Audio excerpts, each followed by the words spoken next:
বললেন, হুজুর কি এমন জিনিস সাদকা করব যেটা আমার মায়ের জন্য ভালো হবে? রাসূল পাক সাল্লাল্লাহু আলাইহি ওয়াসাল্লাম বললেন, তোমার মায়ের নামে পানি সাদকা করো। জোরে বলুন না সুবহানাল্লাহ। তোমার মায়ের নামে পানি সাদকা করো। আওয়াজ যেন দূর থেকে টানে। তোমার মায়ের নামে পানি সাদকা করো। সাদ বিন আবাদা রাদিয়াল্লাহু তাআলা আনহু একটা কূপ খুঁড়লেন, খোঁড়ার পর বললেন, হাদিহি বিরুয়া উম্মে সাদ, এই কূপটা হচ্ছে হযরতে সাদের মায়ের জন্য, পানি পান করবে মানুষ, সওয়াব পাবে তিনার মা। সুবহানাল্লাহ। জোরে বলুন না সুবহানাল্লাহ। তো ইসালে সওয়াবের জন্য কূপ খুঁড়লেন, পালাস নাম লেগে গেল, লাগলো কি লাগলো না? তার কারণে নাম দিয়ে উমুক আল্লাহ ওয়ালার উরুস বা ইসালে সওয়াব, উমুক আল্লাহ ওয়ালার উরুস বা ইসালে সওয়াব, এইভাবে করা এটা শরীয়ত বিরোধী না, বরং সাদ বিন আবাদার আবু দাউদ শরীফের হাদিসের আইন মোতাবেক জোরে বলুন সুবহানাল্লাহ। আজকে আপনারা আল্লাহ ওয়ালার উরুসে এসেছেন, নাম দেওয়া আছে, এই নাম লাগিয়ে দিলে জিনিসটা নাজায়েজ হয় না, বরং সাহাবায়ে কেরাম নাম লাগিয়েছেন, তো নাম লাগিয়ে ইসালে সওয়াব করা এটা হচ্ছে সুন্নাতে সাহাবা। একটু জোরে বলতে হবে সুবহানাল্লাহ। এবার চলে আসেন আজকের এই পবিত্র মাহফিলে খাওয়া দাওয়ার ব্যবস্থা করা হয়েছে। আমরাও আমাদের মা বাপকেও, আত্মীয় স্বজন যখন মানুষের মারা যায়, মা বাপের নামে, পিতা মাতার নামে 40 দিনে, 10 দিনে, 20 দিনে, 30 দিনে, আপনার বছরে তারা খাওয়া দাওয়ার ব্যবস্থা করে, পড়াশোনার ব্যবস্থা বলে দিলাম, খাওয়া দাওয়ার ব্যবস্থা করে। এটা জায়েজ হবে কি হবে না? মৃত্যু ব্যক্তির নামে খাওয়া দাওয়ার ব্যবস্থা করাকে এখন অনেক মুন্সি বেরিয়েছে, ডাইরেক্ট বলছে হারাম, ডাইরেক্ট হারাম বলে ফেলে। কিন্তু যেই মাওলানা ডাইরেক্ট হারাম বলে, আল্লাহর কসম খেয়ে বলি, এটা আবার আব্বার ঘরের শরীয়ত হতে পারে, নবী পাকের শরীয়ত না। এটা ইসলামে হারাম না। ইসলাম এখন দুই ভাগে বিভক্ত হচ্ছে। একটি ইসলাম যেটি ডিজিটাল আমেরিকা এবং ইসরায়েল বার্তা নিয়ে চায়, আরেকটি ইসলাম যে ইসলামকে প্রচার করেছেন আউলিয়ায়ে কেরাম, মাশায়েখিনে এজাম, সুফিয়ানে কেরাম যে ইসলামকে প্রচার করেছে, ওই ইসলাম যেটা মুস্তাফা জানের রহমতের ইসলাম, যেটা সাহাবার ইসলাম, ওই ইসলামে মৃত্যু ব্যক্তির নামে খাওয়া দাওয়া করা নাজায়েজ না, বরং নেকির কাজ। জোরে বলুন সুবহানাল্লাহ। সওয়াবের কাজ। তাই ইমাম আবু নঈম আসবাহানী রাহমাতুল্লাহ আলাইহি 950 বছর পূর্বের কিতাব হিলিয়াতুল আউলিয়ার মধ্যে হাদিস নিয়ে এসেছেন। ইমাম সিয়ুতি রাহমাতুল্লাহ আলাইহি নবম শতাব্দীর মুজাদ্দিদ নিজের কিতাব আল হাবিলিল ফাতাওয়ার মধ্যে হাদিস নিয়ে এসেছেন। ইমাম ইবনে রজব হাম্বলি রাহমাতুল্লাহ আলাইহি নিজের কিতাব আহওয়ালুল কুবুরের মধ্যে হাদিস নিয়েছেন। কিতাবুজ জুহাদের মধ্যে হাদিসটি রয়েছে। হযরতে তাউস রাহমাতুল্লাহ আলাইহি বলেন, আমাদের জামানাতে যখন কোন মানুষ মারা যেত, আমরা মৃত্যু ব্যক্তির নামে একদিন, দুদিন না, 7 দিন পর্যন্ত খাওয়া দাওয়ার ব্যবস্থা করতাম। সুবহানাল্লাহ। বলবেন না সুবহানাল্লাহ? কদিন পর্যন্ত? 7 দিন। সাহাবায়ে কেরামের জামানায় হতো, তাবেঈনদের জামানায় হতো। ওখান থেকে যুগ যুগ থেকে চলে আসছে ইসলাম। মৃত্যু ব্যক্তির নামে 4 দিন পর, 3 দিন পর, 5 দিন পর, 6 দিন পর, 40 দিন পর আপনি যে কোনো দিনে খাওয়া দাওয়ার ব্যবস্থা করবেন। এটা শরীয়ত সম্মত জায়েজ কাজ। কিয়ামত পর্যন্ত কোন মায়ের বেটা এমন জন্ম হয়নি যে এই কাজটিকে তারা হারাম প্রমাণ করতে পারে। কেউ জন্ম হয়নি, কারোর ক্ষমতা নাই। যে মাওলানা বলছে এটা হারাম কাজ, ওটা ইসলামকে ধ্বংস করছে, ইসলামকে প্রচার করে না। জি, শয়তান রাসূল পাকের হাদিস থেকে প্রমাণিত কবর পর্যন্ত যায়। তো শয়তান তো দুনিয়াতে যা করলি কবরে তো ছেড়ে দে, তো কবর পর্যন্ত যায়। তো এই কিছু মহল্লা আছে এইরকম শয়তান, এরা মানুষকে কবরে যাওয়ার পরেও ছাড়তে যায় না, ওর পরেও নেকি করতে দিবে না। তাই শুনেন, মৃত্যু ব্যক্তির নামে আপনি যে কোনো দিনে খাওয়া দাওয়ার ব্যবস্থা করেন, কোরআন তিলাওয়াতের ব্যবস্থা করেন, শরীয়ত সম্মত একেবারে জায়েজ আছে। কেউ যদি একে নাজায়েজ বা বিদআত বলে, ওই ব্যক্তি হচ্ছে পথভ্রষ্ট জাহিল ব্যক্তি, মূর্খ ব্যক্তি, ওর কাছে ইসলামের জ্ঞান নাই। বুঝতে পারছেন আমার কথা? এবার চলে আসুন মিলাদুল ইসলাম। আজকে আপনারা এই পবিত্র মাহফিলে এসেছেন, যে মাহফিলটি হচ্ছে আল্লাহ ওয়ালার মাহফিল, ইসালে সওয়াব। এই মাহফিলে খাওয়া দাওয়ার ব্যবস্থা হবে, নেক কাজের ব্যবস্থা হবে। এই সমস্ত নেকি জিনার নামে ইসালে সওয়াব, তিনার নামে ইসাল করে দেওয়া হবে, পাঠিয়ে দেওয়া হবে। সওয়াব মানে নেকি, ইসাল মানে হচ্ছে পাঠানো। জীবিত ব্যক্তি নিজের ভালো কর্ম করে তার সওয়াব মৃত ব্যক্তির নামে যেটা পাঠায় ওটা কি বলা হয়? ইসালে সওয়াব। জোরে বলুন সুবহানাল্লাহ। সুবহানাল্লাহ। বিরাদর ইসলাম, এখন আমাদেরকে বুঝতে হবে যে আল্লাহ ওয়ালাদের মার্তাবা কতটুকু, ওলি কাকে বলে এবং ওলিকে মানলে কি হবে আর না মানলে কি হবে। এক কথাতে আপনাদেরকে বলি, আল্লাহ পাকের ওলিগণের অনেক দরজা আছে। যেমন গস একটা দরজা, কুতুব একটা দরজা, আবদার একটা দরজা এবং মাজজুব একটা দরজা। তো আল্লাহ পাকের ওলিগণের যে দরজা আছে ওই দরজার মধ্যে এক প্রকারের ওলি হয় যাকে মাজজুব বলা হয়। কি বলা হয়? মাজজুব। যারা ফকির সেজে থাকে, পাগল সেজে থাকে, মানুষ দেখলে তাকে পাগল মনে করে। নবী পাক সাল্লাল্লাহু আলাইহি সাল্লামের হাদিস ইবনে মাজাহ শরীফের মধ্যে রাসূল পাক বলেন, আল্লাহ পাকের কিছু বান্দা হয় যারা ফাটা পুরাতন কাপড় পরে, মানুষ তাকে দেখে পাগল মনে করে, কিন্তু তাদের মর্যাদা আল্লাহর দরবারে এত উঁচু, তারা যেটা বলে আমার আল্লাহ সেটাই করে দেয়। জোরে বলুন সুবহানাল্লাহ। তারা যা মুখ দিয়ে বের করে আমার আল্লাহ সেটাই করে দেয়। এই ধরনের আউলিয়া কিরামকে বলা হয় মাজজুব।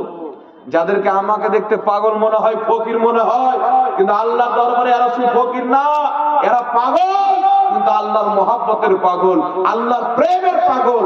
আল্লাহর প্রেমের পাগল হওয়ার কারণে এদের জবান দিয়ে যেটাই বেরিয়ে যায় আমার আল্লাহ সঙ্গে সঙ্গে সেটাই করে দেয়। জোরে বলুন সুবহানাল্লাহ। সুবহানাল্লাহ। জি, তাই বিরাদর ইসলাম আরেকটি কথা আপনাদেরকে বলি, যতক্ষণ পর্যন্ত একটি লোহাকে আগুনের মধ্যে না ভরবে ততক্ষণ পর্যন্ত ও লোহাকে পিঘলানো সম্ভব হবে না।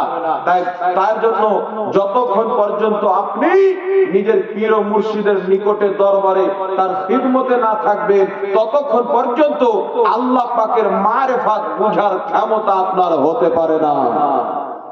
जी, अल्लाह अल्लाह कहने से अल्लाह नहीं मिलता, अल्लाह वाले हैं जो अल्लाह से मिला देते हैं। চিরকাল আল্লাহ আল্লাহ বলে আল্লাহ পাওয়া যায় না, কিন্তু আল্লাহ ওয়ালাদের নিগাহে কারাম যদি হয়ে যায় তারা একজন পাপী বান্দাকে আল্লাহ পাকের নেক ওলি বানিয়ে দেয়। বলে বলুন সুবহানাল্লাহ। তার কারণে আল্লাহ পাক বলেছেন, হাদিসটি বুখারীর মধ্যে, হাদিসটি কি? আল্লাহ পাক বলছেন, যখন আমার কোন বান্দা নেক কাজের মাধ্যমে ফরজ ওয়াজিব সবকে বজায় রেখে বেশি করে নফলি ইবাদত করে আমার নিকট লাভ করে, আল্লাহ বলছেন আমি তার কান হয়ে যাই, তার চোখ হয়ে যায়, তার মুখ হয়ে যায়, তার হাত হয়ে যায়, তার পাও হয়ে যায়। মানে আপনি যখন একটি লোহাকে আগুনের মধ্যে পরিবেশ করবেন, 1 মিনিট পর টানবেন, দেখবেন আগুন আর লোহার রং একই হয়ে গেছে। তো যখন একজন বান্দা দুনিয়াকে ভুলিয়ে শুধু আল্লাহর প্রেমে ফানা হয়ে যায়, ফানা ফিল্লার মাকাম পর্যন্ত পৌঁছে দেয়, মহান রব্বুল আলামিন নিজের কুদরতি রং তার উপরে পরিপূর্ণভাবে চাপিয়ে দেয়। তখন হাত থাকে তার, কাজ করায় আমার আল্লাহ, জবান থাকে তার, কথা বলায় আমার আল্লাহ, চোখ থাকে তার, দেখায় আমার আল্লাহ, কান থাকে তার, শোনায় আমার আল্লাহ, পাও থাকে তার, চলায় আমার আল্লাহ। জোরে বলুন সুবহানাল্লাহ। সুবহানাল্লাহ। তো লোহাটাকে যখন 1 মিনিট পর আগুন থেকে টানবেন, দেখবেন যে লোহার কালার আর আগুনের কালার এক হয়ে গেছে। হয় কি হয় না? জোরে বলেন, হয় না? তো আল্লাহ ওয়ালারা যখন আল্লাহর মহব্বতে পাগল হয়ে যায় তো আর পুরো বডিতে আল্লাহর কবজা হয়ে যায়।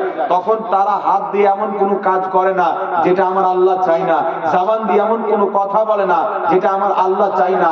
তার কারণে হাদিস শরীফের মধ্যে এসেছে, আল্লাহর ওলিদের দৃষ্টি থেকে বাঁচো, কারণ তোমরা দেখো মাথার চোখ দিয়ে, তারা দেখে আল্লাহর নূর দিয়ে। জোরে বলে সুবহানাল্লাহ। তোমরা দেখো মাথার চোখ দিয়ে, তারা দেখে আল্লাহর নূর দিয়ে। তাদের উপরে আল্লাহর কুদরতি কবজা হয়ে গেছে। তাদের জবান দিয়ে যেটা বের হবে আল্লাহ সেটা সঙ্গে সঙ্গে করে দিবে।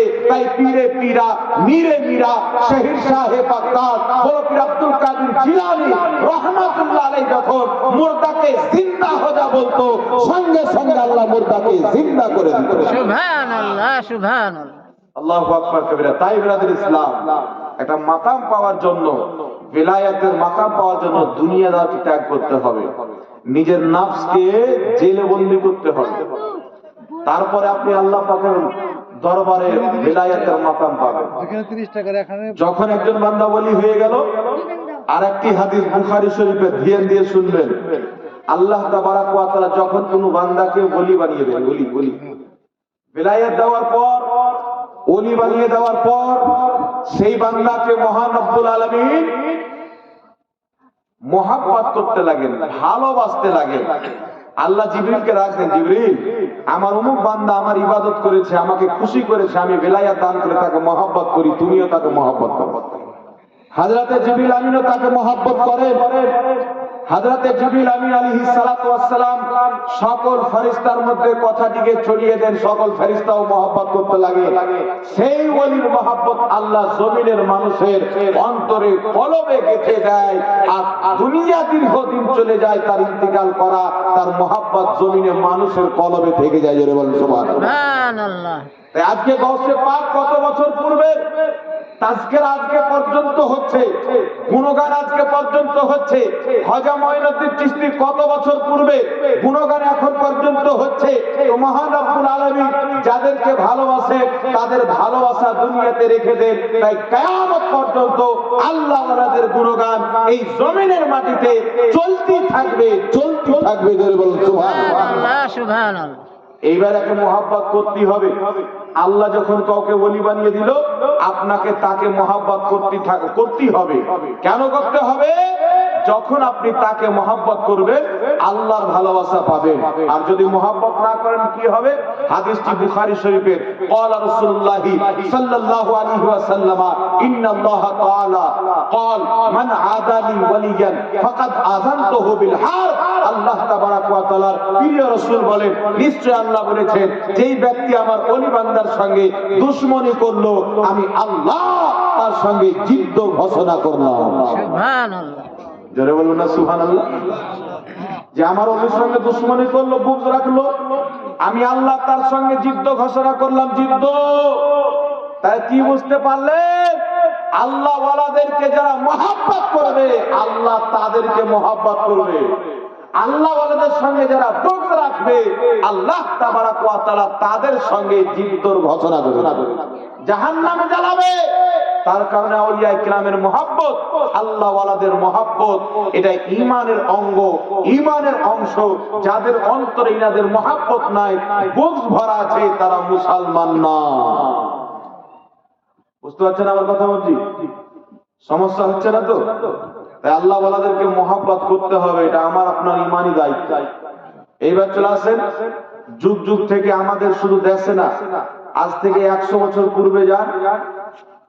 কত বছর পূর্বে? 100 বছর পূর্বে যান। মক্কা এবং মদিনার যত সাহাবায়ে কেরামের কবর আছেন, আল্লাহ ওয়ালাদের কবর আছে, প্রত্যেকটি কবরের উপরে গুম্বাদ তৈরি করা ছিল। কি তৈরি করা ছিল? জি, এই দেখেন, মোবাইলে লিখবেন জান্নাতুল বাকি পুরাতন লেখেন। কারণ যুগ যুগ থেকে মুসলমানদের আকীদা ছিল যে আল্লাহ ওয়ালাদের কবরের উপরে, হক্কানি আলিমদের কবরের উপরে, সৈয়দ বংশের ব্যক্তির কবরের উপরে গুম্বাদ তৈরি করা, এটা শরীয়তে জায়েজ আছে। জোরে বলুন সুবহানাল্লাহ। কি আছে? জায়েজ আছে। তার কারণে আপনি আরবে যান, আরবে 100 বছর পূর্বে জান্নাতুল বাকি কমপক্ষে 10,000 সাহাবায়ে কেরামের মাজার আছে, রওজা মুবারক। তিনাদের প্রত্যেকটা কবর উপরে গুম্বাদ তৈরি করা ছিল। ভাঙা হয়েছে কত বছর পূর্বে? কমবেশ 100 বছর পূর্বে। তারপরে যুগ যুগ থেকে ওখানে যারা আল্লাহ ওয়ালা আছে, পীর আছে, মাশায়েখ আছে, ওলি আছে, তাদের কবরের উপরে গুম্বাদ তৈরি করা ছিল। যুগের মুসলমান, পৃথিবীর মুসলমান ওখানে হজ করতে যেত, জিয়ারত করতে যেত। কিন্তু 100 বছর পূর্বে নজদি হুকুমত এসে ওখানকার মাজারগুলিকে ভাঙা হয়েছে। কত বছর পূর্বে? 100 বছর পূর্বে। আমাদের সমাজে কিছু লোক গালাত ফাহমিতে আছে, ভুলের মধ্যে আছে। কিছু ছেলে পেলে জিজ্ঞাসা করে, হুজুর সৌদি আরবে কোনো পীর নাই কেন? আমি বলছি শুনেন, সৌদি আরবে যেরকম পীর আছে পৃথিবীর কোন দেশে সেরকম পীর নাই। জি, সৌদি আরবে সব চাইতে বড় মুর্শিদ মুহাম্মদ রাসূলুল্লাহ সাল্লাল্লাহু আলাইহি ওয়াসাল্লাম। জি, খাজা মঈনুদ্দিন চিশতি রাহমাতুল্লাহ আলাইহির পীর খাজা উসমান হারুনি রাহমাতুল্লাহ আলাইহি জিনার মাজার জান্নাতুল বাকিতে রয়েছেন, তিনার মাজার উপরে গুম্বাদ তৈরি করা ছিল। হাজারো পীর মাশায়েখ ওই জান্নাতুল বাকি, জান্নাতুল মালা বিভিন্ন কবরস্থানে আরাম করতেছেন, আর তাদের কবরের উপরে গুম্বাদ তৈরি করা ছিল। পূর্বের ইসলাম হাজারো বছর থেকে, যুগ যুগ থেকে যে ইসলাম চলে আসছে, ওই ইসলামের মাননেওয়ালা মুসলমানদের আকীদা, ফুকাহাদের আকীদা, ইমামদের আকীদা ছিল আল্লাহওয়ালাদের কবরের উপরে গুম্বাদ তৈরি করা শরীয়ত সম্মত জায়েজ আছে। জোরে বলুন সুবহানাল্লাহ। সুবহানাল্লাহ। তাই এখন বর্তমান জামানাতে ইসলামের সব চাইতে বড় মার্কাজ, সব চাইতে বড় ইউনিভার্সিটি আল জামিয়াতুল আজহার চলে যান মিশরের মাটিতে। জামিয়া আজহার মিশরের ফতোয়া হচ্ছে আল্লাহওয়ালাদের কবরের উপরে গুম্বাদ তৈরি করা যায়। জোরে বলুন সুবহানাল্লাহ। সুবহানাল্লাহ। জি, তাই মিশরের মাটিতে যান, ইমাম শাফি রাহমাতুল্লাহ আলাইহির কবরের উপরে সুন্দর গুম্বাদ তৈরি করা আছে। ইমাম ইবনে হাজার আসকালানির কবর মিশরে, গুম্বাদ তৈরি করা আছে। ইমাম বদরুদ্দিন আইনির কবর মিশরে, গুম্বাদ তৈরি করা আছে। আপনি ইরাকের মাটিতে চলে যান, ইমাম আযম আবু হানিফার কবরের উপরে গুম্বাদ তৈরি করা আছে। গোলপীর আব্দুল কাদের জিলানীর কবরের উপরে গুম্বাদ তৈরি করা আছে। এই হযরতে আমিরে মুআবিয়া সাহাবীয়ে রাসূল, তিনার কবরে গুম্বাদ তৈরি করা আছে, চাদরও দেওয়া আছে। হযরতে বেলাল হাবশী রাদিয়াল্লাহু তাআলা আনহুর কবরের উপরে গুম্বাদ তৈরি করা আছে, একটি চাদরও চাপা আছে। ইমাম আযম আবু হানিফার কবরে গুম্বাদ তৈরি করা আছে, একটি চাদরও চাপা আছে। তাই পৃথিবীর বিভিন্ন দেশে, জর্ডানে চলে যান, ইয়ামানে চলে যান, দামেস্কে চলে যান, ফিলিস্তিনে চলে যান, আল্লাহওয়ালাদের কবরের উপরে গুম্বাদ তৈরি করা আছে। কারণ ইসলামের আকীদা হলো আল্লাহর নেক বান্দাদের কবরের উপরে গুম্বাদ তৈরি করা, এটা জায়েজ আছে। জোরে বলুন সুবহানাল্লাহ। সুবহানাল্লাহ। সুবহানাল্লাহ। তাহলে এখন কিছু মৌলবি ভাঙার কেন কথা বলে?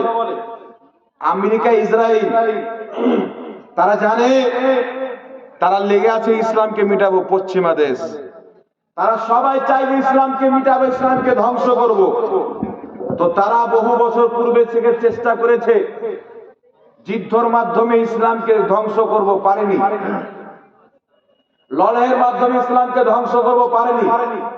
তারা এই করে ইসলামকে ধ্বংস করবে না যে সবাইকে গুলি মেরে শেষ করবো বা পারমাণু আইটেম বম ফেলে দেবো। এইভাবে ইসলামকে শেষ করবে না। শেষ করবে কিভাবে? যুক্তি দিয়ে ইসলামকে শেষ করবে, ব্রেন খাটিয়ে ইসলামকে শেষ করতে চাইবে, বুদ্ধি দিয়ে ইসলামকে শেষ করতে চাইবে। তাই আমেরিকা, ইসরায়েল, বার্তানিয়া যারা দুনিয়াবি হিসাবে প্রচুর জ্ঞানী, আজকে এরোপ্লেন কে আবিষ্কার করেছে? ইহুদি নাসারারা আবিষ্কার করেছে। আজকে মাইক্রোফোন কে আবিষ্কার করেছে? ইহুদি নাসারারা আবিষ্কার করেছে। আজকে বক্স সিস্টেম কে আবিষ্কার করেছে? ইহুদি নাসারারা আবিষ্কার করেছে। আজকে মোবাইল ফোন, টেলিফোন কে আবিষ্কার করেছে? ইহুদি নাসারারা আবিষ্কার করেছে।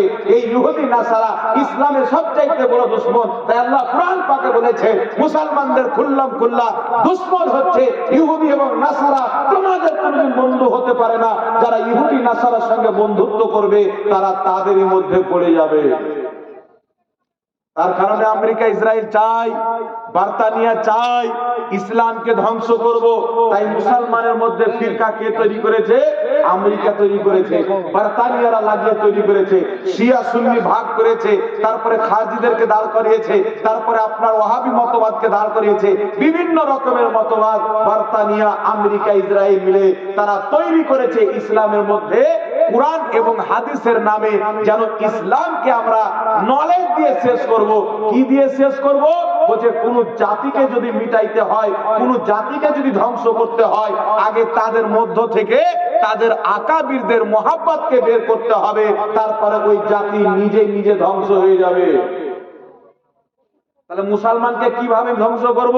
বলছে মুসলমানের অন্তর থেকে তাদের প্রিয় নবী মুহাম্মাদের মহাব্বতকে মিটাইতে হবে, মুস্তাফা জানের রহমতের আদবকে মিটাইতে হবে, সাহাবায়ে কেরামের মহাব্বতকে মিটাইতে হবে, আউলিয়া কেরামের মহাব্বতকে মিটাইতে হবে। তো শুনো, যতদিন পর্যন্ত দুনিয়াতে আল্লাহ ওয়ালাদের, সাহাবায়ে কেরামের কবরের উপরে গুম্বাদ তৈরি করা থাকবে, ওই কবরগুলি তারা জিয়ারত করবে, তাদের অন্তরে নবীর মহাব্বত, সাহাবার মহাব্বত, আল্লাহ ওয়ালাদের মহাব্বত মজবুত হয়ে থাকবে, গেঁথে থাকবে। আর যতদিন পর্যন্ত তাদের অন্তরে সাহাবায়ে কেরাম, আউলিয়ায়ে কেরামের মহাব্বত গেঁথে থাকবে, ততদিন পর্যন্ত তাদেরকে মিটানো সম্ভব হবে না। তো সব আগে কি করো? মুসলমানের মধ্যে একটি দল তৈরি করো, একটি একটি ফিতনা তৈরি করো, একটি গ্রহ তৈরি করো, যেই গ্রহের হাতে হাদিস ধরিয়ে অপব্যাখ্যা করে দেওয়া হোক, সেই ব্যাখ্যাকে নিয়ে তারা আল্লাহ ওয়ালাদের মাজারকে, সাহাবায়ে কেরাম রওজাকে ভেঙে মিসমার করে দিবে। মুসলমানের অন্তর থেকে তাদের মহব্বত কমে যাবে। এদের পরামর্শ নিয়ে, এদের হাতে হাত দিয়ে সাহাবায়ে কেরামের মাজারের উপরে গুম্বাদকে বম দিয়ে বারাক করে ভাঙা হয়েছে। জান্নাতুল বাকিতে, জান্নাতুল মালাতে খাদিজাতুল কুবরা রাদিয়াল্লাহু তাআলা আনহার মাজারকে ভাঙা হয়েছে। মা ফাতিমা রাদিয়াল্লাহু তাআলা আনহার মাজারের উপরে গুম্বাদ তৈরি করা ছিল, তাকে ভেঙেছে কে? ওয়াহাবী মতবাদ, যার নাম বর্তমান জামানাতে যাদেরকে আমরা আহলে হাদিস বলে যাই। হাদিস শরীফের মধ্যে কি আছে শুনেন। রাসূল পাক সাল্লাল্লাহু আলাইহি ওয়াসাল্লাম হযরত আলীকে বলছেন, আলী যাও, যত উঁচু পাক্কি কবর পাবে, মূর্তি পাবে, ভেঙে চুরমাচার করে দাও। এই হাদিসকে হাতিয়ার বানালো ইহুদি নাসারারা। এই হাদিসকে হাতে তুলে দিল আরবের মানুষের। যখন ওখান থেকে খেলাফত ওসমানিয়া শেষ করে দেওয়া হলো, যখন যুগ যুগ থেকে 600 বছর পর্যন্ত খেলাফত ওসমানিয়া কায়েম ছিল, মক্কা মদিনার মাটিতে কায়াম হয়েছে। মক্কা মদিনার মাটিতে সব চাইতে বেশি ধুম ধামাক্কা করে নবীর মিলাদ পালন করা হয়েছে। জোরে বলেন সুবহানাল্লাহ, জোরে বলেন না সুবহানাল্লাহ। তো এই যে মিলাদ, এই যে সালাম, এই যে কায়াম কোথায় থেকে এসেছে? মক্কা এবং মদিনার মাটি থেকে এসেছে। এটা ভারতে তৈরি হয়নি, এটা মেড ইন ইন্ডিয়া নয়, এটা মেড ইন সৌদি আরব। এটা মুস্তাফা জানের রহমতের কাছে শত শত বছর পূর্বের বড় বড় ইমাম, বড় বড় ফুকাহা, বড় বড় মুহাদ্দিস, বড় বড় মুফাসসির, লক্ষ লক্ষ হাদিস নিজের বুকের মধ্যে রক্ষা করে রাখনেওয়ালা মুহাদ্দিসিনগণ এই মিলাদুন নবীর তোহফা সারা পৃথিবীর মুসলমানকে দিয়েছে। জোরে বল সুবহানাল্লাহ। তাহলে মক্কা মদিনার হাদিস, এই হাদিসটিকে হাতিয়ার করে সাহাবায়ে কেরামের কবরে বম ফুটানো হলো। আর সাহাবায়ে কেরামের লাশ পর্যন্ত 1400 বছর পরেও সহি সালামত বেরিয়েছে। সুবহানাল্লাহ সুবহানাল্লাহ। বলেন না আল্লাহু আকবার। কিন্তু আমি আপনাকে বলছি শুনেন, শুধু হাদিস পড়ে যারা হাদিসের বাহিক অর্থ নেয়, এরাই হচ্ছে দুনিয়ার শ্রেষ্ঠ পথভ্রষ্ট। হাদিসটা কি জন্য, হাদিসটা কি সম্পর্কে আছে, হাদিসের আসল উদ্দেশ্য কি, এটা যদি আপনি জানতে চান, আপনাকে মুহাদ্দিসিনে কিরামের তাশরীহকে পড়তে হবে, হাদিসের শুরুহাতকে পড়তে হবে। তার কারণে শুনেন, নবী পাক বললেন, আলী যাও, যত উঁচু পাক্কি কবর আছে, মূর্তিওয়ালা আছে, সবকে ভেঙে চুরমাচার করে দাও। কেন জানে? ওই সমাতে জান্নাতুল বাকিতে ইহুদিদের কবর ছিল, কাফিরদের কবর ছিল, মুশরিকদের কবর ছিল। তাদের কবরকে পাক্কি করা হয়েছিল এবং তাদের কবরের উপরে তাদের স্ট্যাচু বানা ছিল, মূর্তি বানা ছিল। মুহাম্মদ রাসূলুল্লাহ বললেন, যাও ওই সমস্ত কাফিরদের কবরকে, মুশরিকদের কবরকে ভেঙে চুরে মিসমার করে দাও।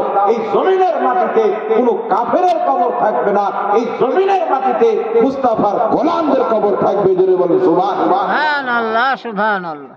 তাই ইমাম ইবনে হাজার আসকালানী রাহমাতুল্লাহ আলাইহি, যাকে সবাই মানে, বুখারী শরীফের সারা ফাতহুল বারির মধ্যে লিখেছে যে আল্লাহ ওয়ালাদের কবরকে, মুসলমানদের কবরকে, সাহাবায়ে কেরামের মাজারকে এই হাদিস নিয়ে যারা ভাঙতে চায় তারা ভুল পথে আছে।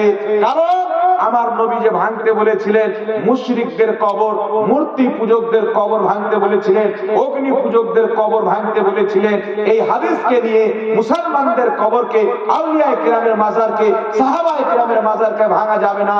যদি কেউ ভাঙে তো তাদেরকে কষ্ট দিল, আর যারা আল্লাহ ওয়ালাদেরকে কষ্ট দেয়, আল্লাহ তাদের পক্ষে যুদ্ধ ঘোষণা আছে। জোরে বলেন সুবহানাল্লাহ। সুবহানাল্লাহ। কথা আমার বুঝতে পারছেন? তাই ইমাম ইবনে হাজার আসকালানীর মতে মাজারের উপরে গুম্বাদ তৈরি করা যায়। তাই ইমাম বদরুদ্দিন আইনির ফতোয়া, আল্লাহ ওয়ালাদের কবরের উপরে গুম্বাদ তৈরি করা যায়। হানাফি মাযহাবের জগৎ বিখ্যাত ফকিহ ইমাম ইবনে আবিদিন শামী রাহমাতুল্লাহ আলাইহি ফতোয়া শামীর মধ্যে লিখেছেন, আল্লাহর নেক বান্দাদের কবরের উপরে, নবী বংশের কবরের উপরে, হক্কানি আলেমদের কবরের উপরে গুম্বাদ তৈরি করা জায়েজ আছে, এতে কোনো সমস্যা না। সুবহানাল্লাহ। তাই ইমাম কাসানী রাহমাতুল্লাহ আলাইহি বাদায়ে সানায়ের মধ্যে লিখেছে, আল্লাহ ওয়ালাদের কবরের উপরে গুম্বাদ তৈরি করা যায়। একটু জোরে বলুন না সুবহানাল্লাহ। সুবহানাল্লাহ। এর পক্ষে অসংখ্য দলিল রয়েছে, তাবেঈন থেকে প্রমাণিত রয়েছে। তারা সাহাবায়ে কেরামগণ তাবিন গণের মধ্যে থেকে প্রমাণিত আছে যে তারা আল্লাহ ওয়ালাদের কবরের উপরে, অন্য সাহাবার কবরের উপরে তাবু খাটিয়েছেন। তার কারণে আল্লাহ ওয়ালাদের কবরের উপরে গুম্বাদ তৈরি করা শরীয়ত সম্মত। এটা যায় চার মাযহাবের মধ্যে কোন মাযহাব একে নাজেজ বলেনি। জোরে বলেন, সুবহানাল্লাহ, একটু জোরে বলেন না সুবহানাল্লাহ। তাহলে চার মাযহাবের বিখ্যাত ফকিহ ইসলামের মধ্যে যে চারটি মাযহাব তৈরি করেছে হয়েছে হানাফি, শাফি, মালিকি, হাম্বলি। চার মাযহাবের মধ্যে কোন ফুকাহে কেরাম একে শিরক বা হারাম বলেনি, বরং সবাই একে জায়েজ বলেছে। একটু জোরে বলতে হবে সুবহানাল্লাহ, সুবহানাল্লাহ, জোরে বলেন না সুবহানাল্লাহ। তাই আল্লাহ ওয়ালাদের কবর আজকে থেকে না বাবজি, যুগ যুগ থেকে মুসলমান কবর উপরে গুম্বাদ বানিয়ে আসছে। তাহলে যুগ যুগকার মুসলমান কি ইসলাম জানতেন না, হাদিস জানতেন না? আমার আপনার নবী বলেছেন কিয়ামতের পূর্বে ইলম উঠিয়ে নেওয়া হবে। মৌলবি তো প্রচুর থাকবে, ভালো ভালো জ্ঞানী, গভীর ইলমের গভীরতা রাখনেওয়ালা, কুরআন হাদিসের গভীর জ্ঞান রাখনেওয়ালাদেরকে আল্লাহ মওত দান করবেন। আর জাহিলরা আলিম সেজে বসবে, তারা হালালকে হারাম, হারামকে হালাল বলবে। ওই পরিস্থিতি এখন নাই। ফুকাহায়ে কেরাম বলছেন, মুহাদ্দিসিন বলছেন, আল্লাহ ওয়ালাদের কবরে গুম্বাদ তৈরি করা যায়। যাদের কবর নয় পাক ভাঙতে বলেছেন মুশরিকদের কবর, মূর্তি পূজক, অগ্নি পূজকদের কবর, মুসলমানের কবর না। জোরে বলেন না সুবহানাল্লাহ। কিন্তু ওই হাদিসটা নবী পাকের, কিন্তু হাদিসের ব্যবহার হচ্ছে উল্টা পাকে, এর মানা মতলব নেওয়া হচ্ছে উল্টা, ভুল। তার কারণে বেরাদের ইসলাম একটি কথা মনে রাখবে, আল্লাহ ওয়ালাদের কবর যে গুম্বাদ তৈরি করা হয়েছে এটা শরীয়তের খেলাফ না, শরীয়ত সম্মত। একটু জোরে বলতে হবে সুবহানাল্লাহ। আরেকটি মাসলা আপনাদের সম্মুখে আমি ক্লিয়ার করে দেব। আল্লাহ ওয়ালা যদি জমিনের উপরে থাকে তবুও তাদের সম্মান করা জরুরি, আর যদি জমিনের নিচে চলে যায় তবুও তাদের সম্মান করা জরুরি। সুবহানাল্লাহ, সুবহানাল্লাহ। আল্লাহ ওয়ালা যদি বা হায়াত থাকে তবুও তাকে ভালোবাসতে হবে, ইন্তিকালের পরে যদি কবরে চলে যায় তবুও তাকে ভালোবাসতে হবে। আপনারা বলেন সাহাবায়ে কেরামকে আমরা ভালোবাসি কি বাসি না? কোন সাহাবা দুনিয়াতে বা হায়াত আছে? হ্যাঁ, ইন্তিকাল করে কবর জগতে বা হায়াত আছেন, দুনিয়াতে তো নাই। তার কারণে শুনেন, আমি আপনাদের সম্মুখে বলতে চাই, আল্লাহ ওয়ালারা নিজের কবরে জিন্দা আছে। সুবহানাল্লাহ, আল্লাহ ওয়ালারা নিজের কবরে জিন্দা আছে।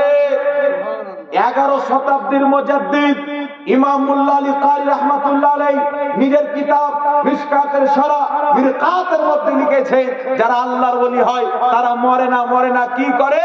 বলছে এক জায়গা থেকে আরেক জায়গা পরিবর্তন করে যায়। জোরে বলেন সুবহানাল্লাহ, সুবহানাল্লাহ। ইমাম মুল্লা আলী কারি সহ ইমাম গাজ্জালী রাহমাতুল্লাহ আলাইহি বলছেন যে আল্লাহ ওয়ালারা ইন্তিকাল যখন করে, ইন্তিকালের পর আল্লাহ ওয়ালাদেরকে আল্লাহ পাক রূহের একটি এমন শক্তিশালী দেহ দান করে, তারা যখন তাদের মান্যওয়ালা তাদেরকে স্মরণ করে, যতই দূরে থাকে না কেন তারা এমন ভাবে দেখে, এমন ভাবে শুনে যেমন সামনে উপস্থিত আছে। বুঝতে পারছেন? আর জোরে বলুন না সুবহানাল্লাহ। তিরমিজি শরীফের একটি বিশুদ্ধ হাদিস শুনেন, একজন সাহাবী একটি জায়গাতে তাবু খাটালেন, তাবু খাটার পরে দেখছে ওই জায়গাতে কবর আছে, কবর মানে মাটির ভিতর থেকে সূরা মুলকের তেলাওয়াতের আওয়াজ আসছে। কিসের সূরা? কুরআন পাকের সূরা, সূরা মুলক। সূরা মুলকের তেলাওয়াত আসছে, তেলাওয়াতের শব্দ আসছে। কমপ্লিট তেলাওয়াতকে তিনি শ্রবণ করে নবী মুস্তাফার দরবারে গেলেন, হুজুর আমি একটি জায়গাতে তাবু খাটালাম, আমি জানছিলাম না এখানে কবর আছে। ওই কবরবাসী সূরা মুলক তেলাওয়াত করলেন। রাসূল পাক বললেন, শুনো, যারা সূরা মুলক তেলাওয়াত করে আল্লাহ তাবারক ওয়া তাআলা তাদের উপর থেকে আযাবকে উঠিয়ে নেয়। জোরে বলেন সুবহানাল্লাহ। তাহলে কবরের মধ্যে তেলাওয়াত কে করছে? আল্লাহর ওলি। জোরে বলেন না সুবহানাল্লাহ। সুবহানাল্লাহ। আল্লাহর ওলি কবরের মধ্যে কোরআন পাক তেলাওয়াত করছে, তারা মরে না, জিন্দা থাকে? জিন্দা। তাই ইমাম জালালউদ্দিন সুয়ুতী রাহমাতুল্লাহ আলাইহি নবম শতাব্দীর মুজাদ্দিদ নিজের কিতাব শারহুস সুদুরের মধ্যে লিখেছেন যে আল্লাহ ওয়ালাদেরকে যখন কবরে মাটি দেওয়া হয়, তাদের কবরে আল্লাহ পাক একটি করে কোরআন শরীফ দেয়, তারা কবরের মধ্যে কোরআন তেলাওয়াত করে। জোরে বলেন সুবহানাল্লাহ। সুবহানাল্লাহ। অনেক ইমাম ফুকাহায়ে কেরাম থেকে প্রমাণিত, তারা কবর থেকে কোরআন পাকের তেলাওয়াত পর্যন্ত শুনতে পেয়েছে। একটু জোরে বলতে হবে সুবহানাল্লাহ। হাকিম আল মুস্তাদরাক আলা সাহিহাইনের মধ্যে সহিহ সনদে হাদিস বর্ণিত, ফাতেমাতুজ জাহরা রাদিয়াল্লাহু তাআলা আনহা নিজের দাদা হযরতে আমিরে হামজা রাদিয়াল্লাহু তাআলা আনহুর রওজা মুবারক, কবর মুবারক জিয়ারত করতে গেলেন। তিনি সালাম দিলেন, মা ফাতেমা বলেন ডাইরেক্ট আমি তার জবাব শুনতে পেলাম। কবরের মধ্য থেকে তিনি জবাব দিলেন, আমি ফাতেমা নিজের কানে শ্রবণ করলাম। সুবহানাল্লাহ, সুবহানাল্লাহ। আমার আপনার নবী বলেছেন, এটা হাকিম আল মুস্তাদরাকের মধ্যে হাদিস, যে আল্লাহর কসম মৃত্যু ব্যক্তি শুনতে পায় যখন সাধারণ মৃত্যু ব্যক্তি। বুখারীর মধ্যে হাদিস, রাসূলের পাক বলেন যখন মৃত্যু ব্যক্তিকে দাফন করার পর জীবিত ব্যক্তি যেতে লাগে, তার জুতোর যে আওয়াজ হয় ওই আওয়াজটাকে মৃত্যু ব্যক্তি নিজের কানে শুনে। সুবহানাল্লাহ, সুবহানাল্লাহ বললেন। তাহলে যেমন তেমন মরা মানুষ যদি জুতোর আওয়াজ শুনতে পায়, তাহলে আল্লাহ ওয়ালারা শুনতে পাবে কি পাবে না? পাবে। তাদের চাইতে বেশি শুনতে পাবে। তাই বেরাদের ইসলাম একটি কথা মনে রাখবেন, আল্লাহ ওয়ালা কবরে চলে যাওয়ার পর আমাদের খবর রাখে না। যারা এই ধরনের আকীদা রাখে, এই ধরনের আকীদা ইসলামের আকীদা না। হাকিম আল মুস্তাদরাক আলা সহিহাইনের মধ্যে সহিহ সনদে হাদিস বর্ণিত, কানজুল উম্মালের মধ্যে হাদিস বর্ণিত। হাদিসটি কি? রাসূলের পাক বলেন, তোমরা তোমাদের মুর্দাদের ব্যাপারে সাবধান থাকো, কারণ তোমাদের আমলগুলি তোমাদের ভাইদেরকে, তোমাদের মৃত্যু ব্যক্তিদেরকে দেখানো হয়, তারা তোমাদের আমল দেখে এবং তোমাদের আমল ভালো হয় তো তারা খুশি হয়, আর আমল যদি খারাপ হয় তারা দুঃখ পায়। বুঝতে পারেন কথা আমার? তাহলে আমরা যে কি করছি আমাদের মরা মানুষ জানে না, আল্লাহ জানে। তার কারণে বিরাদের ইসলাম, আল্লাহ ওয়ালারা ইন্তিকালের পরেও নিজের মুরিদদেরকে, চাহানেওয়ালাদেরকে চিনে। জোরে বলেন না সুবহানাল্লাহ। আর একটু জোরে বলেন না ইয়া রাসূলুল্লাহ। এইবার ক্লাসের আরেকটি মাসলা ক্লিয়ার করে দিই আপনাদের সম্মুখে। তাহলে যে কবরগুলি ভাঙতে বলা হয়েছিল সেগুলো মুশরিকদের কবর, মূর্তিওয়ালা কবর ছিল। আল্লাহওয়ালাদের মাজারকে ভাঙতে বলা হয়নি। শরীয়তে আল্লাহওয়ালাদের মাজার তৈরি করা যায়। জোরে বলেন সুবহানাল্লাহ, সুবহানাল্লাহ। এখন আরেকটি মাসলা হচ্ছে যে আল্লাহওয়ালাদের মাজারে চাদর দেওয়া যাবে কি যাবে না, কি বলেন? মশলাটা জানতে হবে কি হবে না? অনেক লোক নিজের ধারণা বানিয়েছে যে আল্লাহওয়ালাদের মাজারে কবরের উপরে চাদর দেওয়া শিরক। বুঝতে পারছেন? মানে শিরককে এমন ডাল ভাত বানিয়ে নিয়েছে। আমি যদি বলি যে খোসার চাপ্পাল পড়া শিরক হবে? এই জোরে বলেন না হবে? হ্যাঁ, প্লাস্টিকের চাপ্পাল পড়া শিরক, সাইকেল চালানো শিরক, মোটর সাইকেল চালানো শিরক, চার চাকা চালানো শিরক। এখন বিষয়টা এরকম হয়ে গেছে, চেয়ারে বসে বক্তব্য দেওয়া শিরক। বুঝতে পারছেন? মানে শিরক যেমন বাজারে বিক্রি হয়ে গেছে, মনে হচ্ছে বাপ দাদার আলোর খেয়া, যখন মন তুলে নিয়ে চলে আসলাম, যখন মন লাগিয়ে দিলাম।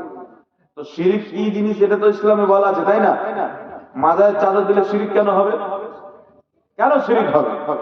শিরক হবে না। কেন হবে না? আল্লাহ যদি কোনো মাজার থাকতো, আল্লাহ যেমন সাজদা আল্লাহকে করা হয়, ঠিক না?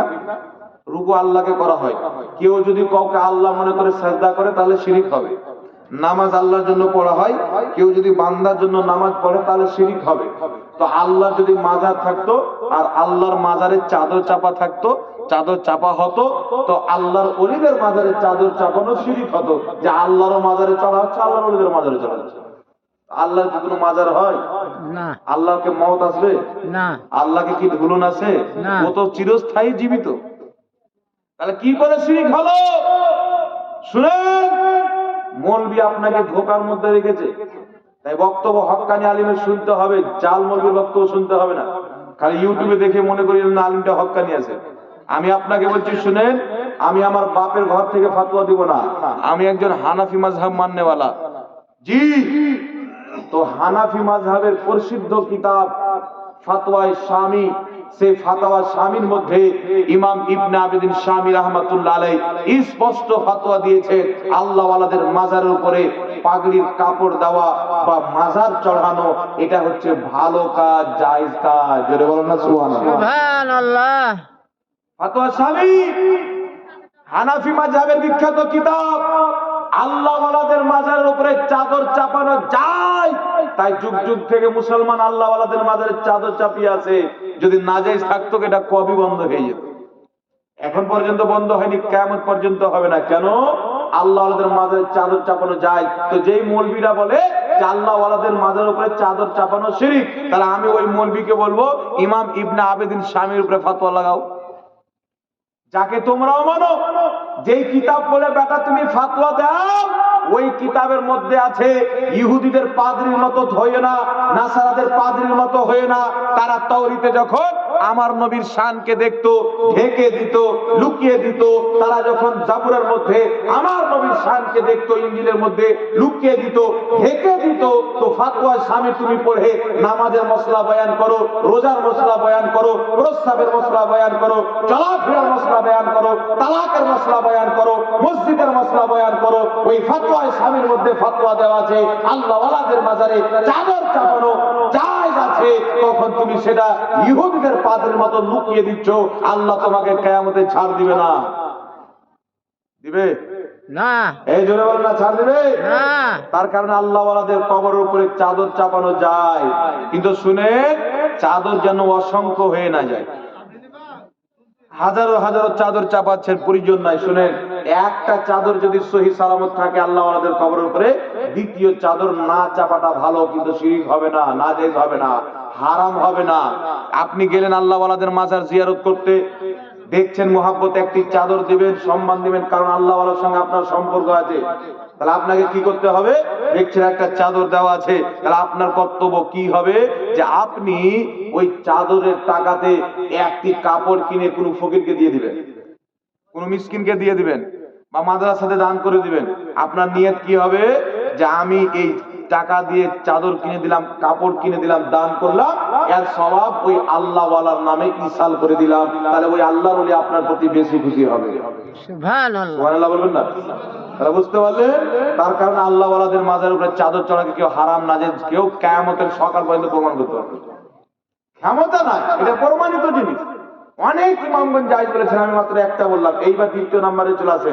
তাই একটা যদি চাদর চাপা থাকে কেন? উলামায়ে কেরাম জায়েজ বলেছে যে আল্লাহ ওয়ালাদের কবরকে দেখে মানুষ যেন সাধারণ কবর মনে না করে, দেখে যেন বুঝে না এটা আল্লাহর ওলির কবর। তাই ওই কবরের চাদর দেওয়া জায়েজ আছে, কিন্তু অতিরিক্ত যেন না হয়। একটা আছে আপনার চাদর চড়ার ইরাদা আছে, ওই টাকাতে কাপড় কিনে গরিব গরবাকে দান করে দেন, মিসকিনকে দিয়ে দেন, ওর সওয়াব আল্লাহর ওলির নামে ইসাল করে দেন। কিন্তু আপনার হারাম বলার সুযোগ নাই, শিরক বলার সুযোগ নাই। বুঝতে পারছেন কথা আমার? এবার দ্বিতীয় নম্বরে চলে আসেন, আল্লাহ ওয়ালাদের মাজারের উপরে ফুল দেওয়া যাবে কিনা? জি, ফুল দেওয়া যাবে কিনা? সর্বপ্রথম মনে রাখবেন, আজকে যে মৌলবীগুলো বলে যে মাজার ভেঙে দিতে হবে, তাদের সবচাইতে বড় ইমাম ইবনে তাইমিয়ার তারা টাইলস লাগিয়ে মাজার তৈরি করে রেখেছে। জি, আল্লাহ ওয়ালাদের মাজার ভাঙতে চায়, কিন্তু তাদের গুরু ইবনে তাইমিয়ার কবর একদম টাইলস লাগিয়ে দু চার ধাপি উঁচু করে রেখেছে। তো নিজের বাপেরটা আগে ভাঙো না, কি বলেন? হ্যাঁ, আল্লাহ ওয়ালাদের সঙ্গে দুশ্মনী আর নিজের বাপের মাজার বানিয়ে রেখেছো। দিল্লিতে চলে যান, তাদের গুরু ইসমাইল দেহলভির কবর তৈরি করে রেখেছে চতুর্থাকে ইট লাগিয়ে, আর কবর উপরে ঘাসও বের করে রেখেছে। তাহলে যদি আল্লাহ ওয়ালাদের কবরের উপরে ফুল দেওয়া নাজেজ বা হারাম হয়, শিরক হয়, তাহলে ঘাস উগানো শিরক হবে কি হবে না? কিছুদিন পূর্বে বাংলাদেশে দিলবার হোসেন সাইদি মারা গেল, দেখেছেন? তার কবরকে চুমছে, অ্যাম্বুলেন্সকে চুমছে, আর তার কবর উপরে ঘাসের মালা বানিয়ে দিয়েছে। দেখেছেন কি দেখেন? ঘাসের মালা বানিয়ে কোন হাদিসে আছে? কিন্তু শুনেন, আল্লাহ ওয়ালাদের কবরের উপরে ফুল দেওয়া এটা জায়েজ, বরং ভালো কাজ, মুস্তাহাসান কাজ। বুঝতে পারলেন কেন? আমাদের লক্ষ্য করেন, এখনই একটি হাদিস আপনাদেরকে শোনালাম। আমার নবী দুটি কবরে, তিরমিজি শরীফের সহিহ হাদিস, দুটি কবরে খেজুরের পাতা দিলেন। কি দিলেন? ওই খেজুরের পাতা তসবিহ পাঠ করবে, ওই ব্যক্তির কবরের সওয়াব যাবে, তার কবর আযাবে কি হবে? কমতি হবে। তার কারণে শুনেন কি জন্য? তারা তসবিহ পাঠ করে। আল্লাহ যা কিছু জমিন আছে, আজকে এই যে ফুল দেখছেন, এই যে ঘাস দেখছেন, এই সব কিছু আল্লাহর তসবিহ পাঠ করে। তার কারণে ফতোয়া শামীর মধ্যে ইমাম ইবনে আবিদিন শামী 700 জন ফুকাহায়ে কেরাম ফতোয়া হিন্দিয়ার মধ্যে আর অসংখ্য কিতাবের মধ্যে ফতোয়া দিয়েছেন, আল্লাহ ওয়ালাদের কবরে কাঁচা ফুল দেওয়া, কাঁচা ফুল দেওয়া এটা জায়েজ। জোরে বল সুবহানাল্লাহ। সুবহানাল্লাহ। ফুকাহায়ে কেরাম ফতোয়া দিয়ে রেখেছেন, এটা নাজায়েজ না, এটা কিতাবের মধ্যে আছে। কিন্তু আমি বললাম না, ইহুদিদের পাদ্রীদের চরিত্র হলো কিছু বলা, কিছুকে গোপন করে দেওয়া। কিন্তু যারা হক্কানি আলিম আছে, তারা কোনোদিন কিছু গোপন করবে না, ডাঙ্কার চোটে বয়ান করবে। জোরে বলুন সুবহানাল্লাহ। সুবহানাল্লাহ। এই ফুল তসবিহ পাঠ করছে, আল্লাহ ওয়ালার কবরের উপরে দিবে, আর তসবিহ পাঠ করার সওয়াব তিনার কবরে যাবে।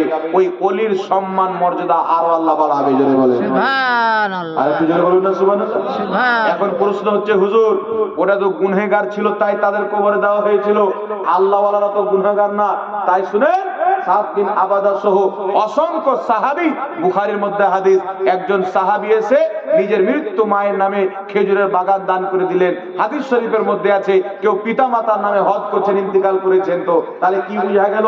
সাহাবায়ে কেরামের আম্মা আব্বা জান কি জাহান্নামী ছিল? নাউজুবিল্লাহ। গুনাহগার ছিল না, তারা নবীর চেহারাকে দেখে ঈমান এনেছে আর ঈমানের সহিত ইন্তেকাল করেছে। তারা তো জান্নাতের সার্টিফিকেট আল্লাহ কুরআন পাকে দিয়েছে, প্রত্যেক সাহাবী জান্নাতি। তাহলে সাহাবায়ে কেরামের নামে তিনারা ইসালে সওয়াব করতেন কেন? তাদেরও ইসালে সওয়াব করা যায়, আল্লাহর ওলিদেরও যায়, সাহাবারও যায়, তাবিঈনেরও যায়, আহলে বাইতেরও যায়, গুনহেগারদেরও যায়। জোরে বলতে হবে সুবহানাল্লাহ। সুবহানাল্লাহ। বুঝতে পারছেন আমার কথা? কোন সমস্যা হয় না তো? না। এইবার চলে আসছেন ব্রাদার ইসলাম। তাই আল্লাহ ওয়ালাদের কবরে ফুল দেওয়া, একটি চাদর দেওয়া, এটা শরীয়তে বৈধ আছে, ফুকাহায়ে কেরাম একে জায়েজ বলেছেন। কিন্তু কবরে গিয়ে সাজদা করা যাবে? এই জোরে বলেন। না। আল্লাহ ওয়ালাদের কবরে সাজদা করা যাবে না। সাজদা হবে কার জন্য? আল্লাহর। জোরে বলেন, সাজদা কার জন্য? আল্লাহ। আল্লাহর জন্য সাজদা হবে। তো যারা আল্লাহ ওয়ালাদের মাজারে গিয়ে সাজদা করে তারা ভুল করে।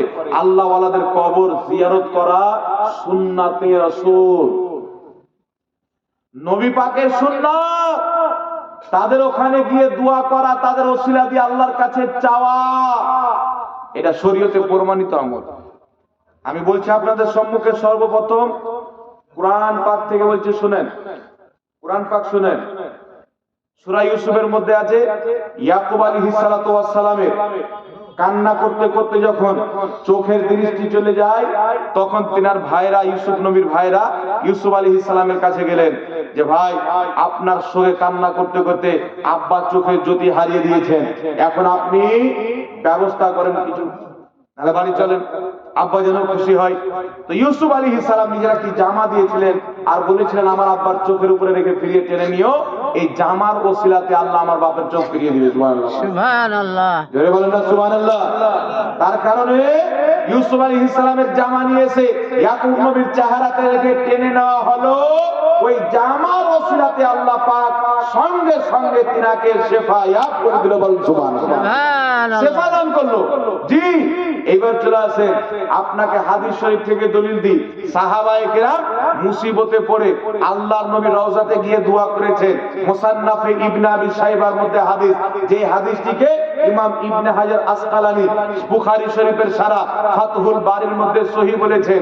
যে হাদিসটিকে আল বিদায়া ওয়ান নিহায়ার মধ্যে ইবনে কাসির সহিহ বলেছেন। হাদিসটি কি? হযরতে উমরে ফারুকের জামানায় বৃষ্টি বন্ধ হয়ে গেল। এই বৃষ্টি না হওয়ার কারণে জীবজন্তু হালাক হয়ে যায়, মানুষ পর্যন্ত বেহাল দশা, ফসল নষ্ট হয়ে যায়, গাছগাছালি মরা মরা অবস্থা। তখন একজন ব্যক্তি নবী পাকের রওজা মুবারকে গেলেন, কবর শরীফে গেলেন, যাওয়ার পরে বললেন ইয়া রাসূলুল্লাহ, ইয়া হাবিবাল্লাহ, আপনার উম্মত বৃষ্টির জন্য হালাক হতেছে, আপনি একটু বৃষ্টির ব্যবস্থা করেন, আল্লাহর কাছে বৃষ্টি চান। ওই ব্যক্তি এই কথা বলে বাড়িতে এসে ঘুমাচ্ছে। আমার আপনার নবী স্বপ্নতে এসে বলছেন যে ব্যক্তি, তুমি আমার সাহাবী, আমার খলিফা উমরে ফারুককে বলিও আমার সালামটা দিও আর বলিও যে বৃষ্টি হবে। সুবহানাল্লাহ বলুন। সুবহানাল্লাহ। বৃষ্টি হবে বলিও। হযরত ওমর ফারুক সকালে উঠলেন, বললেন যেমন ওমর ফারুক শুনেছেন নবী পাক আমাকে সালাম দিয়েছেন, চোখ দিয়ে পানি বেরিয়েছে, সঙ্গে সঙ্গে বৃষ্টি চালু।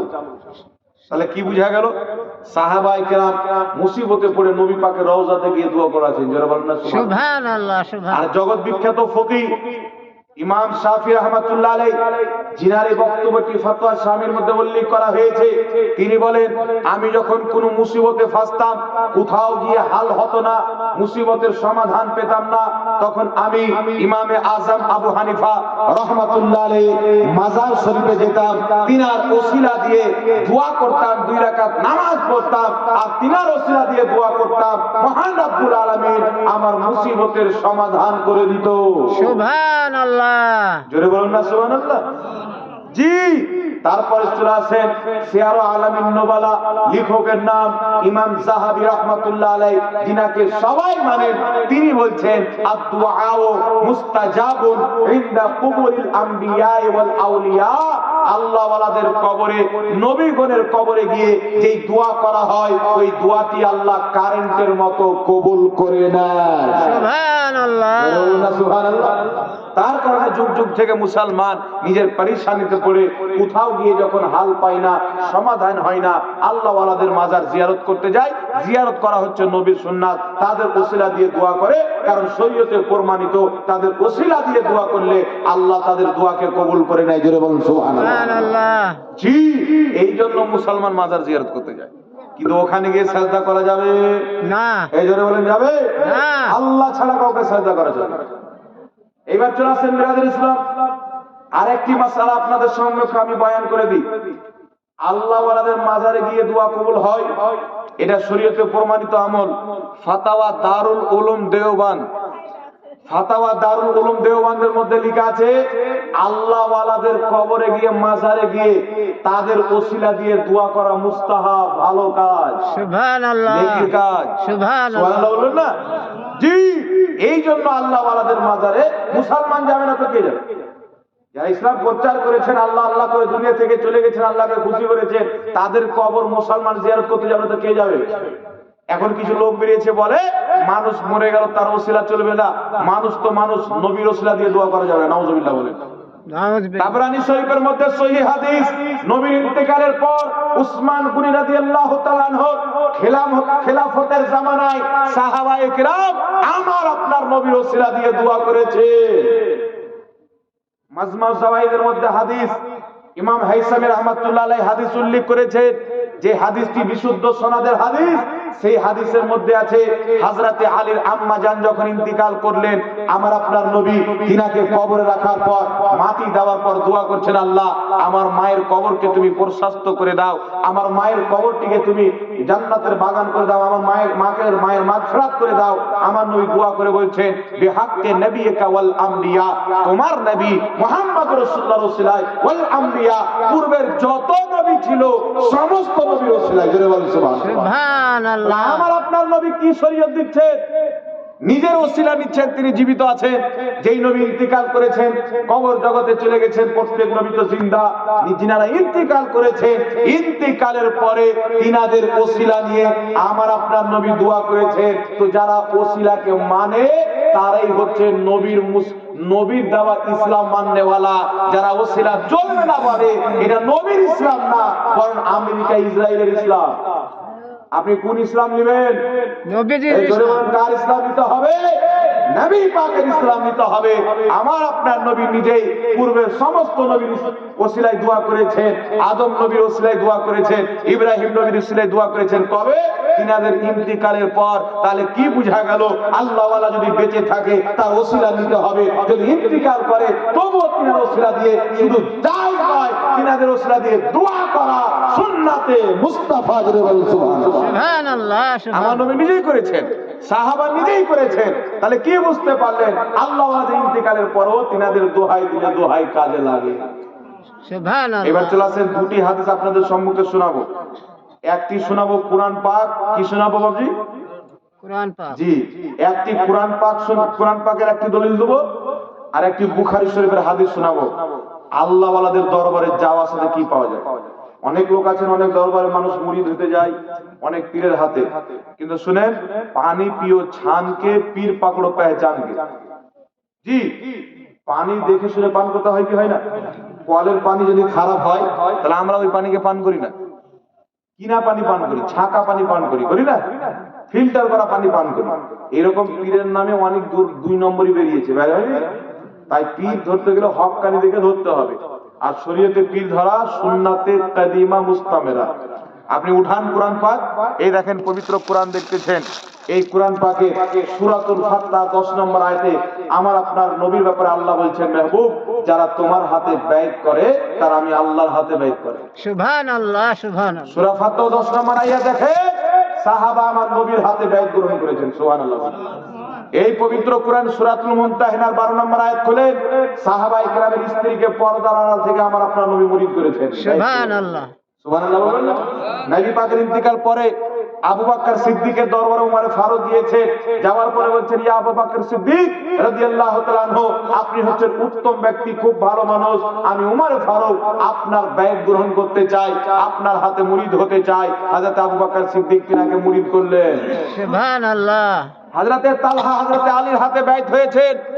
হযরতে ইমামে হুসেনকে হাজারো চিঠি দিয়ে কুফাবাসী ডেকেছে, হুজুর আপনি আসেন, আপনার হাতে মুরিদ হব। তার কারণে যুগের শ্রেষ্ঠ ওলি গৌসে আজম আব্দুল কাদের জিলানী রাহমাতুল্লাহ আলাইহি নামাজি হওয়ার পর, পরহেজগার হওয়ার পর, জান্নাতি হওয়ার পরও, নবী বংশের হওয়ার পরও একজন পীরের হাতে মুরিদ হয়েছে। তিনার পীরের নাম হচ্ছে আবু সাইদ মাখজুমী রাহমাতুল্লাহ আলাইহি। সুবহানাল্লাহ। তার কারণে ইমামে আজম আবু হানিফা, ইমাম জাফর সাদিক রাহমাতুল্লাহ আলাইহির দরবারে যাওয়া আসা করতেন, তিনার মুরিদ ছিলেন। জি, তাই আমাদের মাযহাবের ইমাম ও পীরের মুরিদ, গৌসে আজম ও পীরের মুরিদ, আপনার দাতা আলী হুজুরি পীরের মুরিদ, খোজায়ে খোজগান হিন্দাল ওয়ালি, ভারতবর্ষের মাটিতে যিনি 90 লাখ অমুসলিমকে কলমা পাঠ করিয়ে মুসলমান বানিয়েছেন, ইসলামের চারাক জ্বালিয়েছেন, ইসলামের দীপকে রোশন করেছেন, সেই খাজা মঈনুদ্দিন চিশতির পীরের নাম হচ্ছে খাজা উসমান হারুনি, জিনার মাজার মুবারক জান্নাতুল বাকিতে বর্তমানে আছে। সুবহানাল্লাহ বলবেন না? তাই বড় বড় আল্লাহওয়ালা বলেনি যে পীর না ধরলে কি হলো, বলেছে তিনারা পীরের মুরিদ হয়েছে। তাই বিরাদর ইসলাম, এটা একটি সুন্নাত কাজ, কেউ না যদি করে তাহলে হারাম করে দিল, গুনাহ করে দিল না, কিন্তু তার উপকার আছে, লাভ আছে। তাই যুগ যুগ থেকে মুসলমান আল্লাহওয়ালারা বাইত হয়ে আসছে। যারা বলেন না সুবহানাল্লাহ। তাই কুরআন পাকের জগৎ বিখ্যাত তাফসীরের কিতাব তাফসীরে ইবনে কাসতা, তাফসীরে কবিরের মধ্যে ইমাম ফখরুদ্দীন রাজি 11তম খণ্ড 198 পৃষ্ঠার মধ্যে স্পষ্ট বলেছে, মাযহাব চারটি, হানাফি, শাফি, মালিকি, হাম্বলি, এই চারটি মাযহাবের মধ্যে একটি মাযহাবকে ফলো করা অত্যন্ত জরুরি। আর দুনিয়ার সমস্ত পীর হক্কানি মাশায়েখদের মহব্বত অন্তরে রেখে একজনের হাতে বাইত হতে হয়। যারা বলেন সুবহানাল্লাহ। সুবহানাল্লাহ। সুবহানাল্লাহ। তার কারণে মুসলমানরা পীর মেনে আছে। এখন মানুষ বলছে পীর মানা হারাম, যে পীরেরা ইসলাম এনে দিল ওই পীর মানা হারাম। চিন্তা করেন, তা আমাকে একজন ফোন করে বলেছিল, হুজুর এই খাজা মঈনুদ্দিন চিশতি এলো পীর ফির সব ফকির টকির মানা হারাম। এটা ভাদর মাসে পাগলা কুত্তা বেরিয়েছে, ও বলছে যে যদি আমাকে মমতা ব্যানার্জি পাওয়ার দিত তাহলে আমি এই বাংলার মাটিতে একটি পাগলখানা বানাতাম, যত পীর ফকির আছে এই পাগলখানাতে ভরে দিতাম। আমার যদি মমতা ব্যানার্জির সাথে সম্পর্ক থাকতো তাহলে আমি একটা গরু ছাগলের ঘর বানাতাম। আর এই যে সমস্ত মৌলবি ফিতনা সৃষ্টি করছে এদেরকে ও গরু ছাগলের ঘরে ভরে দিতাম। বুঝতে পারছেন কথা? আমাকে ফোন করে বলছে পীর পীর মানা যাবে না। শোনো, এ খাজা মঈনুদ্দিন চিশতি, নিজামুদ্দিন আউলিয়া, দাতা আলী হুজুরি, বাবা ফরিদ গঞ্জ শাকর রাহমাতুল্লাহ আলাইহি, ইনারা যদি ভারতের মাটিতে না আসতো, তোমার বাপ দাদা 14 গোষ্ঠী নাগা বাবার পূজা করতো, আসারাম বাবার পূজা করত, রাম রাহিমের ভক্ত হতো, মূর্তি পূজা করত, পাথর পূজা করত। তোমার বাপ মাকে লজ্জা স্থান ঢাকতে শিখিয়েছে আল্লাহর ওলি। সুবহানাল্লাহ। তোমার বাপ মাকে মাথায় কাপড় দিতে শিখিয়েছে আল্লাহর ওলি। তোমার বাপের চেহারাতে দাড়ি রাখতে শিখিয়েছে আল্লাহর ওলি। মূর্তির পূজারীকে ত্যাগ করে আল্লাহর পূজারী বানিয়েছে আল্লাহর ওলি। মসজিদে আল্লাহু আকবার আযান দেওয়াছে আল্লাহর ওলিরা। কোরআনের প্রচার করেছেন আল্লাহর ওলিরা, হাদিসের প্রচার করেছেন আল্লাহর ওলিরা। যারাই আল্লাহর ওলিদেরকে মহব্বত করে তারাই হলো মুসলমান। সুবহানাল্লাহ। নচেত বাকি সব 72 জাহান্নামী ফিরকার মধ্যে। তাই কোন মৌলবীর ফাতোয়া মানা যাবে না, কোন মুন্সির ফাতোয়া চলবে না। বর্তমান জামানাতে মৌলবীর উপরে সহজে বিশ্বাস করিয়েন না। এখন মৌলবীরা মিথ্যা বেশি বলে। জি, যুগে যুগে মুসলমান কি করতেন জানেন? আল্লাহওয়ালাদের মাজারে খাসি নিয়ে যায়, আপনার ওই কি নিয়ে যায়, মুরগ নিয়ে যায়, যায় না? যায়। আমার বাবাও নিয়ে যায়, আমার বাবাও বছর বছর খাসি একটা করে নিয়ে যায়। তো আমি পড়লাম যেটা জায়েজ না না জায়েজ, কিতাব ঢুঁড়ি। শরীয়তের বিধান হচ্ছে তুমি সর্বপ্রথম কোন জিনিস যখন খুঁজবে তো কোরআন পাকে খুঁজো, যদি তুমি না পাও হাদিস শরীফে খুঁজো, যদি তোমার জ্ঞান মোতাবিক না পাও তাহলে তুমি ইজমাতে খুঁজো, যদি তবুও তোমার জ্ঞান মোতাবিক না পাও ইমাম মুহাদ্দিসিন ফুকাহায়ে কেরাম এই বিষয়ে কি বলেছে, আকাবির সালাফদের তরিকাকে মানো। দেখো আমি কিতাব খুঁজতে লাগলাম, আমার নিজের বাবা যাচ্ছে রে, খুঁজতে যখন আরম্ভ করলাম, খুঁজতে খুঁজতে আমরা মাদ্রাসায় একটি কিতাব পড়েছিলাম, নুরুল আনোয়ার, যেটি দেওবন্দ মাদ্রাসাতেও পড়ানো হয়। এই নুরুল আনোয়ারের লেখকের নাম একটু ধ্যান দিয়ে শুনবেন ডক্টর সাহেব। নুরুল আনোয়ার কিতাবের লেখকের নাম হচ্ছে ইমাম মোল্লা জীবন রহমাতুল্লাহ আলাইহ, যিনি বাদশাহ আওরঙ্গজেবের শিক্ষক ছিলেন। কি ছিলেন?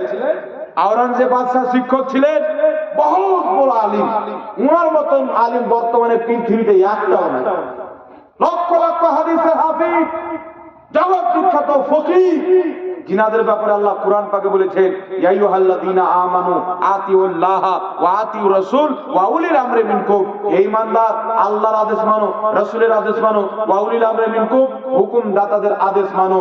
এই হুকুমদাতাকে হাকিম আল মুস্তাদরাকে সহিহ হাদিস জাবির ইবনে আব্দুল্লাহ বলেন, এর অর্থ হচ্ছে হক্কানি আলিম এবং ফকিহদের আদেশ মানো। জোরে বলেন সুবহানাল্লাহ। ইমাম মোল্লা জীবন রহমাতুল্লাহ আলাইহ, যাকে দেওবন্দি মতের আলিম ওলামারা মানে, তিনি আল্লাহ কিতাব পড়ে আলিম হয়েছে, আমরাও মানি, সবাই যিনাকে মানেন, তিনি নিজের কিতাব তাফসিরাতে আহমদিয়ার পৃষ্ঠা নাম্বার 42 এর মধ্যে লিখেছে যে যে খাসি বা হালাল জানোয়ার আল্লাহ ওয়ালাদের দরবারে নাজরানা স্বরূপ মুসলমানরা নিয়ে যায়, ওখানে গিয়ে আল্লাহর নাম নিয়ে বিসমিল্লাহ আল্লাহু আকবার বলে জবাই করে, ওই খাবারটা খাওয়া কি? তো তিনি বলছেন হালালুন তাইয়্যিবুন, ওই খাবারটি হচ্ছে হালাল এবং পবিত্র। জোরে বলবেন না সুবহানাল্লাহ। পবিত্র খাবার, হালাল খাবার, কারণ জবাই করার সময় আল্লাহর নাম লওয়া হয়েছে। তাহলে যার দলিল আছে, যুগের ফকিহ বিখ্যাত ইমাম ফতোয়া দিয়েছে, এখন চুলকানি মারা মৌলবি বলছে যারা সব সময় চুলকায়, নামাজেও চুলকায়, রোজাতেও চুলকায়, এ গাধা মৌলবি ফতোয়া দিচ্ছে সুয়ার চাইতেও হারাম, নাউযুবিল্লাহ। আর যে কিতাবের হাওয়ালা দিলাম তাফসিরাতে আহমদিয়া 42 পৃষ্ঠা, এ ছেপেছে কোথায় থেকে জানেন? দেওবন্দ থেকে ছাপা হয়েছে। ওখান থেকে ছাপা হয়েছে 42 নম্বর পৃষ্ঠা খুলেলেন, আল্লাহ পাক বলছেন, তোমাদের জন্য আমি হারাম করেছি মুর্দার খাওয়া, রক্ত খাওয়া, শুয়ারের মাংস খাওয়া, আর ওই পশু খাওয়া যেই পশু আল্লাহ ছাড়া অন্য কারোর নামে জবাই করা হয়। এই আয়াতের পুরো ডিটেইলস আলোচনা ব্যাখ্যা করে ইমাম মোল্লা জীবন রহমাতুল্লাহ আলাইহ তাফসিরাতে আহমদিয়া দেওবন্দের ছাপ 42 নম্বর পৃষ্ঠার মধ্যে বলেছে, আল্লাহ ওয়ালাদের দরবারে যে খাসি নিয়ে যাওয়া হয়, হালাল জানোয়ার নিয়ে যাওয়া হয়, তাকে বিসমিল্লাহ আল্লাহু আকবার বলে জবাই করা হয়, আল্লাহর নাম নিয়ে জবাই করা হয়, এই খাবারটি হালালুন তাইয়্যিবুন, হালাল এবং পবিত্র খাবার। জোরে বলেন সুবহানাল্লাহ। তাহলে চিন্তা করেন, যে মুলবিয়াকে সুয়ার চাইতে বেশি হারাম বলে, ওর ঈমান আছে না। জোরে বলেন ঈমান আছে না। জি। তাই বেঈমান মুলবি এখন বক্তা হয়েছে স্টেজে, সাবধান থাকতে হবে মুসলমান। আল্লাহ ওয়ালাদেরকে মহব্বত করুন, ইনাদের নকশে কদমে চলুক, ইনাদের নকশে কদমে চললে আল্লাহ পাক আমাদের বেড়া পার করবে। সুবহানাল্লাহ সুবহানাল্লাহ। এবার চলে আসেন, আল্লাহ ওয়ালাদের সোহবাতে থাকাতে কত লাভ। কিন্তু একটি কথা মনে রাখবেন, আমাদের সমাজে যাকে তাকে ওলি মনে করে দেয়, বুঝতে পারছেন? তো যে সে ওলি হয় না।